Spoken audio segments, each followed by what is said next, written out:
வாழ்க வளமுடன். பெரும்புகழ் தருவாள் பொன்னழகி அம்மன். அம்மனின் பெயரை முதல் குழந்தைகளுக்கு சூட்டும் அதிசய கிராமம். இத்திருக்கோவில் புதுக்கோட்டை மாவட்டத்தில் உள்ள திருமயத்திலிருந்து 13 கிலோமீட்டர் தொலைவில் பிள்ளமங்கலம் என்னும் கிராமத்தில் உள்ளது.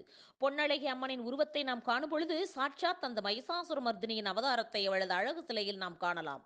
சுமார் 300 ஆண்டுகள் பழமை வாய்ந்த சுந்தரபாண்டியபுரம் என்று அழைக்கப்பட்டதற்கான வரலாறுகள் காணப்படுகின்றது. வடக்கு பார்த்து வளங்களை அள்ளித்தரும் பொன்னழகி அம்மனை ஒருமனதாக வேண்டி வணங்கினால் ராகு கேது தோஷம், கலத்திர தோஷம், கடன் தொல்லை, எதிரிகளால் ஏற்படும் தொல்லை, திருமணத்தடை, குழந்தை பாக்கியம், உடல்நலக் கோளாறுகளை நீக்கி அற்புதங்களை நிகழ்த்தும் உக்கிர தெய்வமாக விளங்குகின்றாள் பொன்னழகி அம்மன். இன்றளவும் இவ்வூரில் பிறக்கின்ற முதல் குழந்தைகளான ஆண் குழந்தைகளுக்கு அழகன், அழகப்பன், அழகு, அழகுராஜ், அழகுவேல் என்றும், பெண் குழந்தைகளாக இருந்தால் அழகி, பொன்னழகு, பொன்னாத்தாள், பொன்னம்மாள், அழகுதேவி என்று தலைப்பிள்ளைகளுக்கு அம்மனின் பெயர் சூட்டி தங்களின் தலையாய கடமையை இன்றளவும் நடைமுறையில் உள்ளது அதிசயமே. வாழ்வில் ஒருமுறையேனும் இங்கு வந்து அம்மனை தரிசித்து அனைத்து நலன்களும் பெற்றுச் செல்க. வாழ்க வளமுடன்.